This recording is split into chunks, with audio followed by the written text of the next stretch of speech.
on silent and everything too. So. Okay, send that to me. What if I get a notification? I'll come through too, huh? Huh? If I get a notification, that would come through too. Yeah. Yep. So Oh, now it's live. Okay. It says it's already live. Do you have the link? Yes, I'm going to give you that link here on chat, and then I'm going to jump off of this. Okay. And I'm going to start it now. Okay. All right.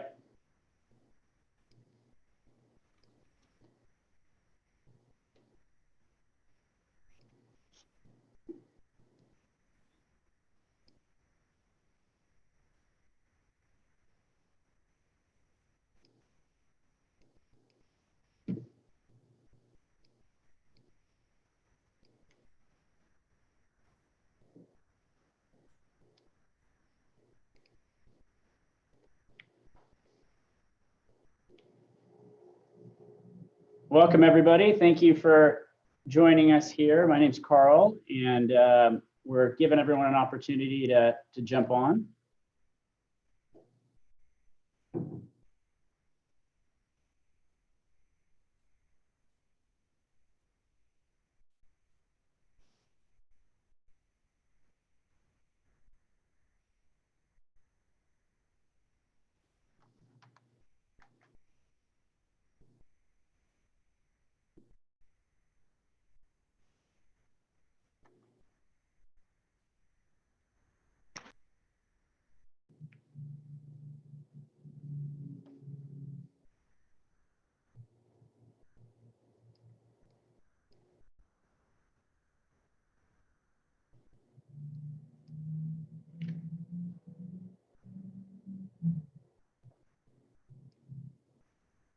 All right, looks like we have a good number of people here joining us on our list. And thank you all, first of all, as we get started here, for taking the time to join us today. I know this is something that has come with great interest in the community, and in part of just discussions we've had with various customers and why we put this together. And so we're excited to have you here today, and excited with the response that we received of the number of individuals wanting to get started. So as we jump in here, I want to cover off a few housekeeping items before we move forward.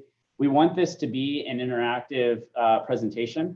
And so we have enabled the Q&A feature on Zoom. And then I'd also like to welcome all those that are streaming live on our YouTube channel. And so we have two ways for you to ask your questions during the presentation, and we've left time at the end to be able to address those. First of all, if you're on Zoom, you'll see a Q&A button on your Zoom window, and you can click on that Q&A button and submit questions, and those will come through to us, and then we'll do our best to address all of those at the end of the presentation. If you're on YouTube Live, feel free to leave it as a comment down below, and we will be checking the comment section and responding live to those as well as they come in. We've done our best here to take a lot of information in the industry related to UV light, related to your facilities, and condense that down and honor the time slot that we committed to of 45 minutes. We've done so successfully, and we've left some time in there, even in that 45 minutes, for questions. And then Vanessa and myself are available to stick on the line if we want to even take some more questions after that for those of you that are available. So thank you again for joining, and let's go ahead and get started here. So the topic at hand today is, can UV light protect your facility against viruses? And obviously, we're going to be talking about COVID-19, how it's related, part of what spurred the interest, but general disease and mold and bacteria in general, how are we combating that? So with that being said, I want to first introduce myself. My name is Carl Kasalik, and joining me today is Vanessa Peng. And Vanessa Peng is responsible here for the research that really we've dove into, and she'll go through a lot of the technical scientific nature of it. But she's the one that have to give a ton of credit to for putting together all of the data sources available here and finding the myths versus the facts and compiling this into that presentation. And so shortly here, I will hand off the presentation to her, and we will go forward from there. Hello, everyone. Thanks for joining. So let's start off with just a basic question here. What are germicidal and UV lights? And how does that relate to what we're talking about in our discussion? First of all, we have benefits that we're looking for out of it, but we don't necessarily know what's the thinking initially. The consumer is going, well, UV lights, yeah, I've heard about. Most popular are these wands, and take a sanitizing wand with Amazon, right? Amazon's all knowing for, looks like it comes with a pair of, I'm presuming, protective shades. And then we have some of these wands here as well for disinfecting soil. And what is using the right wavelength? How is it going to work, assuming that it works? And the consumer, frankly, doesn't online. But the good news is that we're not going to be talking about the consumer space at all. What's the primary problem we're hearing a lot from many of our customers today? And really that there's a lot of fear of, as an executive, process for reintroducing the workforce. What does that look like? As an employee, too early. Is this COVID-19 thing really done? Is there going to be 6 feet from people and now all of a sudden I'm going to be neck to neck and somebody in a cubicle? It's our hands, right? We travel every day with some sort, there's viruses intermixed in there. And so naturally there's introduction into, because of how quickly it appears to spread and what's happened on COVID-19. Now, one primary is COVID-19 impact how we reintroduce the workforce. That's very valid. Personally, though, I think what maybe has happened to some of our immune systems in the time that we've gone through a self-quarantine process, because we've gone through self-quarantine, we've gone through social distancing. The challenge there is the human body is built on constantly adding to its immune system by exposure to others. When we're shaking hands, we're transferring, again, bacteria that could be good or bad, and how that comes into the mix. And so a fear that I have is, have we really drawn back our immune systems where they're actually at one of the weakest points that we've ever seen? And now we're reintroducing that into the workplace and going to really raise costs of maintaining that personnel in the workplace. So I want to share a few figures here to really bring it to home on the cost side of things. And this is from the CDC, that the average employee in the United States, there is a loss of $1,685 every year by companies due to absenteeism related to illness and work injuries. And this data, by the way, is all pre-COVID-19 here. And so let's take a look at the average office workspace. The average office workspace today has shrunken immensely, especially over the last 20 to 30 years, of how many square feet are dedicated per employee. Each organization obviously is different, but the average across the US right now is 151 square feet per employee in a building. And so if we factor those costs in on how many employees you might have in a space, we're talking potentially $11.16 per employee or per square foot annually that you're spending on losses related to employees being out of work.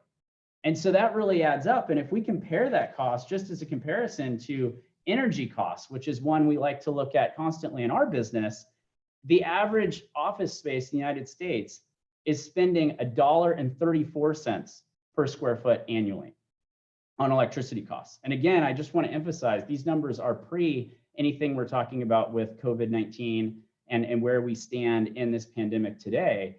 And so fully expect that these numbers, especially this year for businesses, but potentially for the short term, are going to be substantially higher. And so with that, I want to turn it over to Vanessa and let her share some of the research that we've come up with and technologies that exist that we really think might be great, affordable solutions for you to consider in many of your facilities you have today.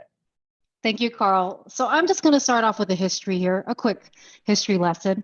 Germicidal light, more specifically UVC, has been used for about 6 decades for its proven ability to attack viruses, germs, bacteria, fungus, and mold on surfaces and also in the air.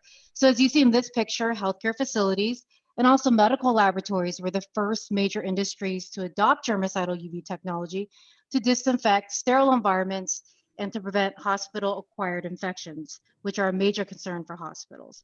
Now, the first germicidal lights were fluorescent, and now with the expansion of LEDs are found mostly in LED-type housings, which are more effective anyway.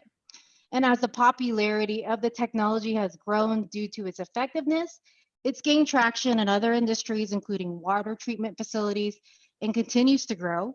But chances are the facilities you guys all work in don't have this technology yet, or maybe you're looking to expand on yours, and due to recent events are now interested, and that's why you're on this webinar. I, of course, don't know everyone's level of expertise on this topic, and we don't want to go too much into the weeds here, of course. So I will be focused much more on the applications of the technology rather than on the science, but I will touch on it. So if you want to go further into the science after this webinar, we have done a lot of research and we'd love to share it with you, so contact us afterwards. And if you have any questions, again, during this webinar, as Carl mentioned, please feel free to shoot us a question. Now, we'll go over two categories of germicidal light today. That's UVC, or germicidal UV light, also known as GUV, and then 405 nanometer, which is non-UV light, and then touch on an emerging lighting technology that is also gaining some traction. So first off, let's go over UV light wavelengths. In this chart here, you see there's the visible spectrum of light, which you are all familiar with, the rainbow. And then as we move more into the violet light, we get into a spectrum known as ultraviolet light, or UV light, and that's where light is not visible to the naked eye. So there are 4 wavelengths of light in the UV spectrum, including vacuum UV, shortwave UV or UVC, middle wave UV or UVB, and then long wave UV or UVA. UVA is something you may have all encountered. That's black light. UVA wavelengths are in the 315 to 400 nanometer range. And UVA is found in sunlight and is associated with skin aging. So extended periods of exposure is harmful to humans. So try to avoid black light when you're in your Halloween games or playing glow-in-the-dark golf, as you see in this picture here. Then there is UVB, which you can visualize on your skin, as this poor lady here, when you get a sunburn. So UVB wavelengths are in the 280 to 315 nanometer range. And extended exposure to both these wavelengths and UVA, as I mentioned, have been found to increase our risk of skin cancer. So we try to avoid those. And now where we are going to spend the most time today is with UVC light. The wavelengths here are in the 200 to 280 nanometer range. And the most effective wavelength, though, is around 260 nanometers. So most of the UVC products produce that wavelength. And UVC has been proven to be the least harmful to humans, but the most effective when it comes to germicidal properties of the 3 wavelengths. And then we're talking efficacy here. UVC has been proven through multiple lab tests and studies in the next slide to eradicate tuberculosis, influenza, SARS, measles, and adenovirus. And when it comes to bioterror aerosols, so that's bacteria in the air, it has been found to kill smallpox, anthrax, glanders, the pneumonic plague, among other infections. So how does it work? UVC light attacks the RNA and DNA of viruses, which stops them from replicating, as you can see. Viruses need to replicate to grow. So viruses are genetic material wrapped inside of a protein. So they need another cell structure in order to reproduce. So that's why attacking the RNA and DNA effectively kills them, because they can't move on. It's one thing for me to show you this, but I would actually like to back it up with some research that has been done on UVC light. Now, some of the best research that we've found has been done by LG, as you can see here. They make a lot of LED chips, and since the focus here on our presentation is on the LED applications rather than the older fluorescent applications, we'll turn our attention to that. So in this test, you see here the UV lamp, which is the fluorescent lamp, and then there is the UV LED lamp on the right. You can see what a difference the UV LED light makes on killing mold. Fluorescent lights are just not good for this application because they generate a lot of excess heat, so that leads to shrinkage, as you can see with that tomato there. Well, now I can imagine you're not on this webinar to learn how you can keep your fruit basket around longer. So let's get into some of the properties for reducing bacteria in your facility. So these are lab UVC detection tests. The one on the left was done on a surface with a 60-second exposure of a 2 milliwatt concentration of UVC light. The one on the right was in 10 milliliters of water with a 20-second exposure of a 10 milliwatt concentration of UVC light. So 3 different bacteria were tested here: E. coli, Salmonella typhimurium, or what is known as typhoid fever. And the last thing there is Listeria. So you know that as a foodborne pathogen. On the left, we see colony forming units per milliliter. That's how bacteria is measured. And then along the bottom, the time it took to kill off the bacteria. So with the surface, it took about 180 seconds to eradicate everything in the Petri dish. And with water, it took about 10 seconds, 100 seconds. So a little bit less time. Now here's another study that shows how quickly UVC can kill bacteria. Now here we're talking about a larger intensity, 100 milliwatts of UVC LED, and then just in 3.4 seconds, everything was killed off. Now it's important to note that this is a lab environment that we're talking about. So a UVC LED light was placed over a Petri dish, essentially. So the big issue here again is intensity. So this is one of the biggest misconceptions around UVC light right now. People don't understand the intensity and exposure time needed for the application they want to use UVC for. Whether you're shopping for a wand on Amazon, as Carl showed us at the beginning, or on a much bigger scale, something for your facilities, it has to be planned out depending on your space size and what you're trying to accomplish in that particular space. So getting back to the color spectrum here, let's go over the other germicidal light we are going to cover today, 405 nanometer non-UV light, which is just past UV light into visible light. So it has a longer wavelength outside of the UV range, so it is safe for human exposure. Now this is how 405 nanometer light's germicidal properties work. 405 nanometer lights excite toxic molecules called reactive oxygen species, or ROS. So ROS is a type of unstable molecule that contains oxygen and easily reacts with other molecules in a cell. So in this illustration, you see those little black dots or blue dots there. A buildup of ROS in cells produces an effect that is similar to those that occur when you use bleach on something.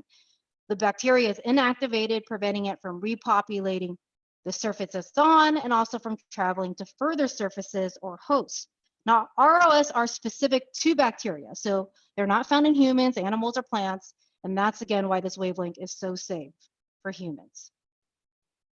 And because 405 nanometer light is safe for humans, it's naturally not going to be as intense than UVC, and it just works in a much slower molecular process. Here you see staph and E. coli, and how under lab conditions, it takes 16 hours to kill those germs. So you might have noticed earlier when I mentioned UVC, I said 100 milliwatts at 3.4 seconds. So the intensity is much lower here with 405, and it will take a longer cycle to kill off the bacteria. And another study here put together by VitalVO, who's producing 405 nanometer products, it shows the microbial surface contamination before and after installation of 405 nanometer lights in an active trauma room. So a lot of action, lights are on 24/7, you can't turn them off. So around 110 days, you see along the bottom there, between 100 and 120, the colony counts are essentially 0. So both UVC and 405 nanometer light have germicidal properties and can kill bacteria. We've showed you that. But how do they differ? This chart shows us the major difference between them. 405 nanometer provides a continuous disinfection, so that more purple bar over there, while the dotted orange, which would be UVC, is episodic. So UVC completely kills viruses whenever you run the device. Then when the bacteria goes up again, you bring back the device and kill them all off again. But if you're looking at your facility for a slower, more continuous disinfection that you can also run around humans safely, then you would go with the 405 nanometer light. And now the elephant in the room, what made you guys all probably join us today? Can these germicidal lights kill COVID-19? Yes, according to the Illuminating Engineering Society, the SARS-CoV-2 virus, which is responsible for the coronavirus, can be inactivated by UVC at the effective dose level. Important to note here, dose is an important word. So again, intensity and dose are important to note because if you don't know what you need at your facility, it might not work. When it comes to 405 nanometer light, currently there are pilot studies underway to see if that light can kill COVID-19, but there are no conclusive results yet.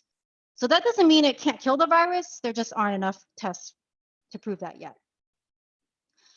So going further into the differences between UVC and 4 or 5 nanometer light, UVC has proven research behind it, as we've shown you, with decades of use for disinfecting drinking water and wastewater, air, pharmaceutical products, and in hospitals. But 4 or 5 nanometer light is relatively new technology and has mostly just been used in hospitals, but is growing in other applications, especially during this time that we're experiencing. And when it comes to safety, UVC is not safe to run around humans. And I'm going to keep mentioning that because that is a huge concern. UVC is almost entirely absorbed by the outer layer of skin and dead skin cells. So that's not the hugest concern. What the concern is your eye, because your eye doesn't have that protective coating like your skin does. So that kind of light can damage your eye cornea. And that's not something you would want around your facilities, given the dangers if people were to look up when the lights are running. But 4 or 5 nanometer light, no problem, does not pose a risk to humans. And these lights are safe to run with humans around. UVC light significantly degrades the quality of many different types of materials, such as plastics, making them brittle or yellow here and subject to cracking and failure. With 4 or 5 nanometer light, no degradation. When it comes to real world applications and using these lights in your facility, you can only run UVC systems when a room isn't occupied. Again, I know I keep stressing this, but it is important. You see the hospital on the left, one light, no person in the room, it's running its course.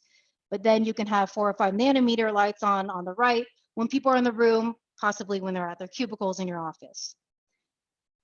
Now I want to get into a technology you may have heard about called FAR UV. There's been some press coverage on it. This is light with a 222 nanometer wavelength. It has a shorter wavelength, making it safer for human exposure. Early tests show FAR UV light can inactivate airborne pathogens, but cannot penetrate the outer layer of human skin. So as of right now, there are some early products being developed, like this portal you see on the right. A person walks in, it disinfects them, then they can move on with their day. But we wouldn't recommend FAR UV products until more testing is done. It's just not conclusive enough for us to say these products definitely work when it comes to germicidal properties. Now, speaking of applications like that portal, there are 3 main types of fixtures or devices on the market equipped with the more proven technology that we went over earlier today. And we'll start off with the independent, which are germicidal lights that are used when no one is in the space. So up on the upper left, you see the lights are on, no one's there. So once everyone's gone for the day, you turn those on, and when they return, you turn them off. But one of these independent applications that has been going on for decades is with the HVAC system. UVC lights are attached to an HVAC system, and then they keep mold and bacteria out of a building's airstream. Then there are what we would call blended products that can run germicidal light or normal LED light manually or automatically with an occupancy sensor. So all 4 or 5 nanometer lights fall under this category, since they have to be running all the time to be effective in killing pathogens, as we showed you with those studies. 4 or 5 nanometer lights will change between running regular white light, those LED lights you're used to, paired with 4 or 5 nanometer light when people are in the room, then just the germicidal light when people are gone for the day. So this, of course, allows for custom disinfection schedules if that's something you're interested in. Then there are mobile units that come on wheels and tripods. These are usually used in hospitals. So cleaning crews will take one of these units into a room, make sure no one's there, let it run for a few minutes, and then once it's done disinfecting, they'll bring it back out and move it to the next room. These mobile units are usually equipped with the full UV spectrum. Now the robot on the right, with the more UVC colored light over there, will move autonomously around a room and disinfect it. So it's pretty neat technology that we will likely see more of in the future. Lastly, there are air filtration units that feature UV disinfection with air filters. So if you look at this product here, it is a retrofit troffer. Pretty cool. You don't have to really replace all your lights. It's a retrofit. How it works is it pulls in the room's air and takes it through an activated carbon and HEPA filter, and then takes that cleaner air through UVA and C lights before it is repopulated into the space. So this keeps pathogens from falling on and contaminating your surfaces. And the airflow rate on this is 50 CFM. So keep that in mind when thinking about how many of these you would need in your facility. So now I want to send it back to Carl so he could get more into how you can use these devices in your facilities. Great, thank you, Vanessa. Let me just kind of preface here. I want to take now what we've done with the science and the background there, and now show you some examples in industry. We have an array of people from different industries on this call here today, and so hopefully you can glean value from one of the industries. We'll touch on 6, but if you're in one that's outside of that, we're happy to have an individual conversation that makes sense as well. So let's talk about the grocery store, right? That might not be a place that we've been frequenting as much recently. Maybe you've been doing Instacart or something at home, but the reality is the grocery store is a place where you have a lot of different people, you know, in this case on the screen, that are touching produce and engaging with different products and can have a lot of contamination. And so we obviously don't want that in our food supply. And so a great application in a grocery store would be the blended approach of 405 nanometer, providing that constant cleanliness, but you obviously don't have many times in a grocery store, particularly 24-hour stores, that you can use UVC. And so that constant would really help. But UV can very well work in an air filtration system that may already exist in that facility, or in certain areas, say like in the meat department, where you can have some of those individual trophers that filter smaller volumes of air within a particular room or space. Food production is a massive application for germicidal lights. So a couple different applications here, in the blended environment, like in this photo here, having high bay fixtures that actually are able to offer the 405 nanometer light blended to offer a more complete disinfection means, and then also having independent UVC that might be in certain segments within the facility. So for example, in a chicken processing plant here, it may be right before the chicken gets packaged. And there's been a lot of research showing how you can reduce the bacteria within the package that way, but also extend its shelf life by having that UVC cycle just prior to packaging. Warehouse and retail space. So this is an interesting one because if you think about a warehouse with what I was talking about earlier, you have very few bodies in a large square foot area. But the problem actually most recently faced with warehouses and particularly the retail space are how they're handling returns. Because I was talking to an executive at Nordstrom, for example, the other day, and they're going to be implementing what they believe other retailers are going to implement as well, that they are literally going to take a return and put it in an envelope, seal it, and set it aside for 3 days before any employee can interact with it or even inspect the return for processing, because they're trying to eliminate any spread of disease as it goes forward. So that again would be a great application, particularly in certain spaces for a blended 405 nanometer. And then again, for the independent UVC. And the UVC in this case could be used in one of 2 settings, either one where you have the total room after hours that's cleansing, or you have a small conveyor belt system or something that's using UVC on those isolated returns or items as they re-enter a facility. Specialized manufacturing environments, especially those, say, like medical devices that really require that cleanliness when exiting a facility, and having clean room spaces in that, having independent 405 nanometer light that is focused in those areas and doing disinfection cycles can really help in those spaces, as well as in most of those environments, you have lower ceilings sometimes in air filtration that you can either have centralized systems or again, the troffer that Vanessa showed earlier that has the LEDs and the filtration built in if you have a drop ceiling environment. Offices and workspace. So this is actually the ideal scenario that troffer was designed for with the UV filtration, of being able to take air in a slow volume of air and bring it through and circulate air within a space and cleansing any of those aerosol traveling germs and bacteria through it and eradicate the viruses in the process. On the other hand, blended 405 nanometer light is probably the more economical solution of having a wider coverage area and killing off any bacteria that may be growing on any surfaces in that space. Last place, also heavily trafficked by humans and makes sense for 405 nanometer light, is eating areas, lounge areas. I'll expand that to truck driver lounges, to locker room areas that you might have, are areas that bacteria can grow quickly, and also with food around, sometimes you can have mold growing as well if tucked somewhere or not being cleaned properly. And 405 nanometer light is highly effective in these areas. Again, another application that UV air filtration might make sense, but most likely in these cases, the levels of inactivity in the areas does not make sense to even have a timer delay UVC environment. So the question I kind of leave you with here is, what areas your facility could potentially benefit from germicidal light?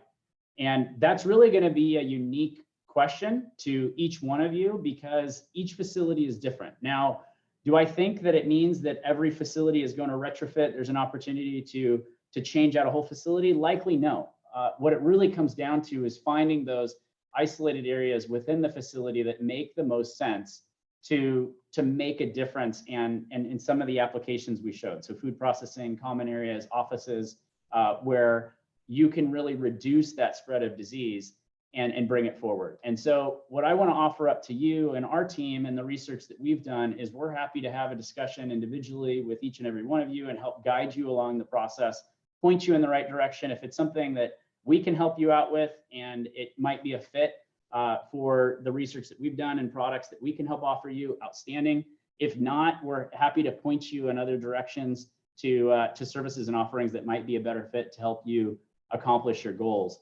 But with that, and I'll turn my camera back on here, but I really appreciate each one of you for, again, taking the time to join us here today. We're going to turn it over to questions, but I've shared my email address and Vanessa's here on here. And so if you don't have someone that you have a direct relationship already with at US Energy Recovery, please feel free to take down our information here and send us an email after the call here, and we're happy to arrange any time to speak and meet with you here. But I think we have a few questions, Vanessa, if you want to jump into those. Yeah, we've got a question about, is this disinfection method approved by EPA and recognized as acceptable by OSHA? First of all, when it comes to 4 or 5 nanometer, we would have to get back to you on that with that technology. As for UVC, I can look more into it, but I think I will respond to you to this question later since it's not something I can say for sure. But since UVC has been used for so long, I'm pretty confident that it's been approved by at least one of these organizations. Another question is, do you know the contact time needed for COVID to kill it? Critical to know.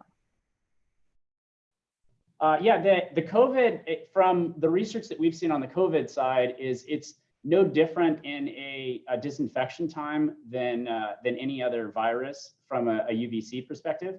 And so back to some of the data that Vanessa was showing earlier, the dosage is really key. But like in the environment she was showing where you have a 3.4 second dosage, again, understand with UVC, one of the big factors here is that you're breaking down the DNA and the RNA structure. COVID-19 is an RNA bound disease because it's an animal-borne disease. And so what you're trying to do is to break down that RNA structure and prevent it from replicating. And so you're not necessarily immediately killing it, you're stopping the protein and the virus from replicating. And so you have a cycle of cleansing that kills it off, and then eventually it dies. And so that period could be even after the dosing. Once you've killed the actual DNA or broken apart the DNA, you may even see an hour and a half to some cases 3 hour cycle, depending on the dosage, before you've truly cleansed and eradicated the space, because that naturally has stopped, again, that replication process.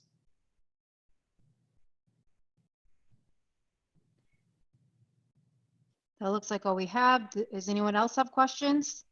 We're here to answer them. Yeah, chime in. If you have anything else, please send them in and we're happy to address any. Carl can answer this one. What would be the next steps needed to look at if I'm interested in putting this in my facility? Sure. Most of this work actually can be done, well, one of two ways. Facility drawings are generally going to be the easiest because we need to know what your space is. And so what is the environment in your space? Is it food production? Is it office? And then looking at facility drawings and knowing the height of the room and the type of light fixtures you might have, if it's a light fixture application you're interested in, or what the application is for air volume and how we can size those. And so the process simply would be reaching out to us. We would give you a list of a few things that we're looking for information on, and then we would start to pair you with solutions. Because again, as Vanessa mentioned, and I want to stress, the dosage is crucial here. And so taking even that troffer that cleanses the air, it's not as simple as taking an open office space and just dropping one of those in to replace one of your fixtures. It needs to be sized appropriately so that you can get the impacted results. And so that's what our team can help guide you with and put the layouts together. And those of you that are familiar with the lighting world, for example, it's not as simple as like a photometric calculation that is a layout of a room and how coverage. Dosage operates a little differently, and there's some more engineering involved, and we'd be happy to help you out with that. Another question about emailing out this video as a follow-up. We are definitely planning to send this recording to everyone. So if you needed to look over slides or you had more questions, we'll have that email out soon. And someone else, Carl, missed the exact timeline on killing of the COVID virus. Can you repeat what you said earlier, what the contact time needed to kill COVID? Yeah, sure, happy to. It's a dosage-based discussion on how intense the dosage is on it, but I gave kind of the metric back to the data of other viruses that Vanessa showed on the 3.4 second cycle of eliminating the DNA and the RNA binding and breaking the disease from replicating itself. And then someone asked about a setting that we didn't touch on, dental setting. Any recommendations in particular to aerosol present, what to use in this case? Sure. So that the dental application would be really twofold as well. So you'd have air filtration capturing the aerosol component of it. The dental office, if we're talking dental offices, having that troffer solution where you're actually changing over the air and cleansing any contaminants that may be in the air is an outstanding solution because it has the UVC and UVA built into it as well as a HEPA filter. And so it's really able to offer you that premium level of cleanliness of the air and improving the air quality overall beyond even just your normal disinfection that a light fixture would cause. But if you're looking at designing something, pairing that with a 405 nanometer that offers surface level protection of any equipment that's sitting out or surfaces where different dental tools may be placed down would be the ideal scenario. And then someone asked about typical dosage for UVC to clean surfaces. And when it comes to the research, it really depends on the species of the bacteria and microorganism. So if you have a specific concern about one particular bacteria or disease or several, then let us know and we can get back to you on that question. I'll jump in on a couple here. Douglas asks on the FDA is in the process of reviewing the 222 nanometer. Yes, that is being reviewed, and it's something that we're eagerly watching. There are products on the market with it and can be implemented. Vanessa showed the portal, but there's also other products using it on the market.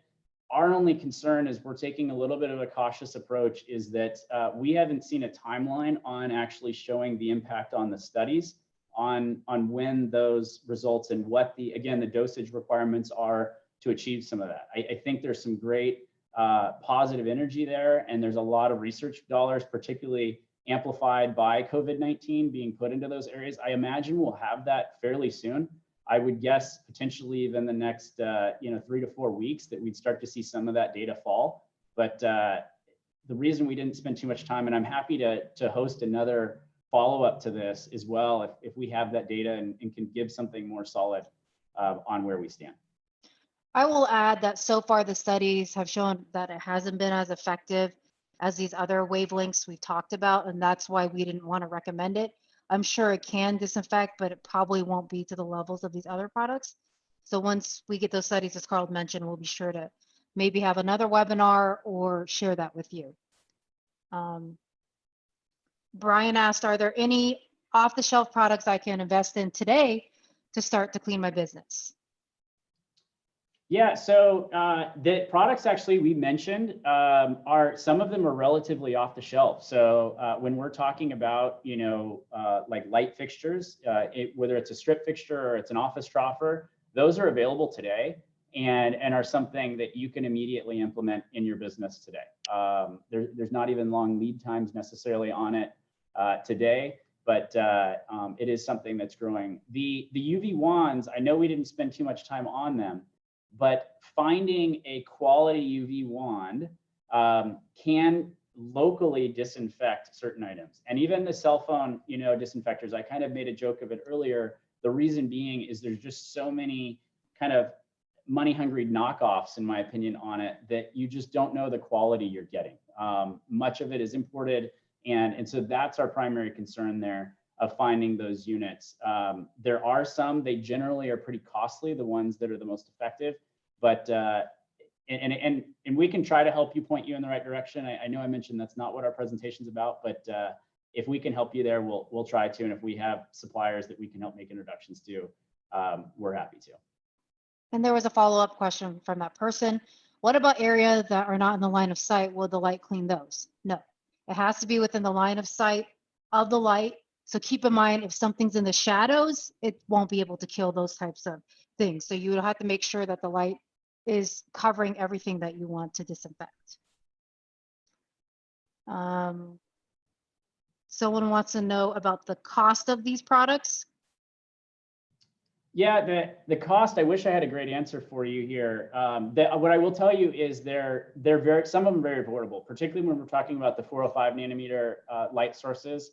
They're really a relatively small adder to an existing light fixture. So particularly if you have buildings that you're considering from a lighting project perspective of already doing something, it's a relatively low cost adder to add into those spaces, particularly in certain areas. But when we're talking food production and different spaces, it really depends on the area. And I hate to keep emphasizing the dosage, but I don't want to give you false information on what you might be able to accomplish by lowballing something, because you need to make sure that you have the right density in that environment. And even just something as a foot in height could make a big difference in dosage in like a 4 or 5 nanometer, or even the UVC mounted on a timer that works itself after hours in those spaces. But we're happy to take that offline and answer that directly on an example area in your facility.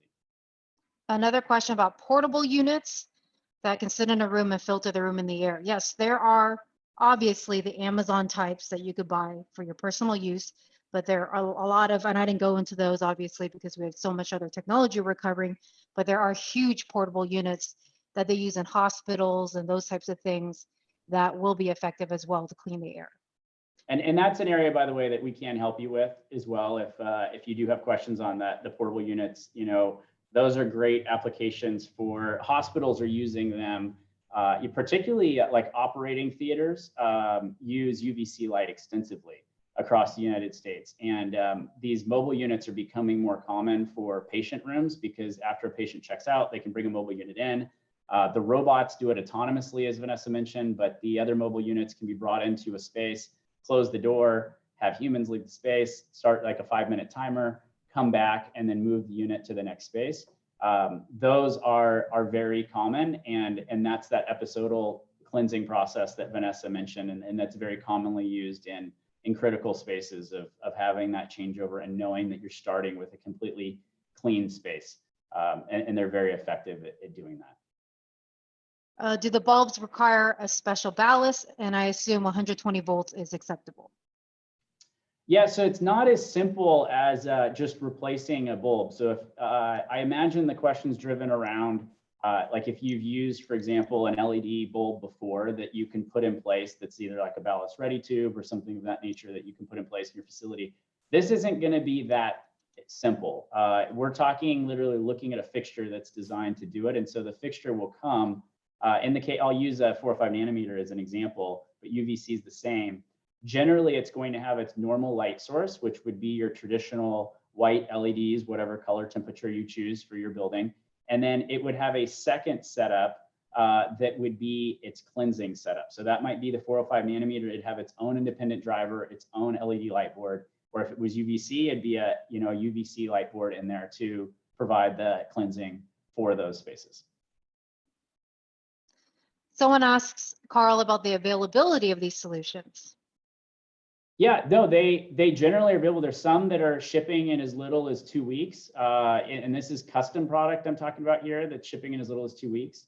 Right now, I would say that I imagine that is changing, and that It will be harder to get some of this stuff as the momentum builds and some of those are implementing. So if you're looking at it, I suggest you look at implementing it fairly quickly, or at least starting those discussions, because I know of an engineering company also having a more in-depth 4-hour presentation into what we've presented on today, that it has thousands of people sitting on it, engineer level for lighting manufacturers and that, to learn about implementing this product into the products that they manufacture and make.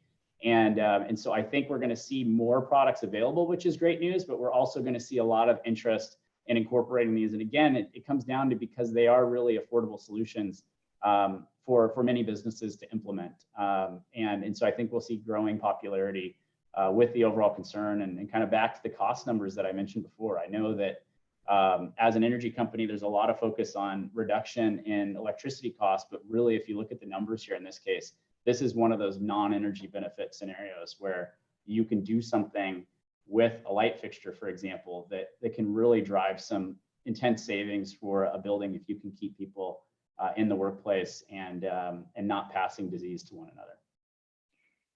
And I keep seeing more questions about the dosage and intensity of light in order to kill COVID-19. Obviously, we've mentioned that this depends on the facility you're in and all these other things and requirements. So if you're really concerned about that, and I know you are, please contact us, or we will contact you since we see your names here, and then get in contact and let you know what we can do for your facility in terms of COVID-19. There's a question here. A company operates multifamily apartments and are often in and out of residents' apartments. With your great understanding of the different technology, what do you believe is a safe application to keep residents and our staff safe when it comes to these multifamily units? Yeah, excellent question. The one we've seen used most commonly in multifamily, because again, the UVC, you want to avoid that exposure to humans. And so generally you're questioning liability on those spaces and when people can enter those spaces. And so we've seen the 405 nanometer be really effective in those spaces. So generally multifamily units have particularly type A properties in that, have gym areas, they have common lounge areas, they have lobbies in different places, maybe even common hallways. Those are great applications for 405 nanometer because they will provide that overall cleanliness 24 hours a day, and really even assist the cleaning costs that you have in those facilities. It's not a direct replacement for general sanitation with chemicals and different things, but it definitely is a huge improvement in those environments. Okay, I'm not seeing any more questions. Excellent.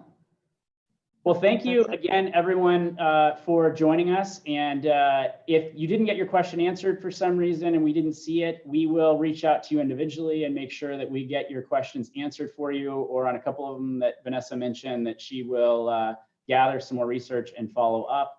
But in the meantime, again, you have both of our contact info here, and hopefully you know someone that you've been working with already at US Energy Recovery, and they can help point you in the right direction as well. We're here as a resource for you.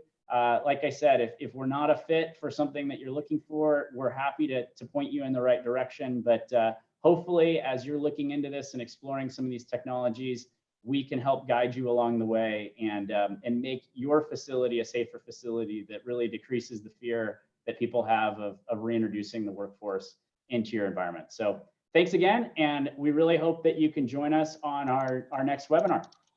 Have a great day. Bye.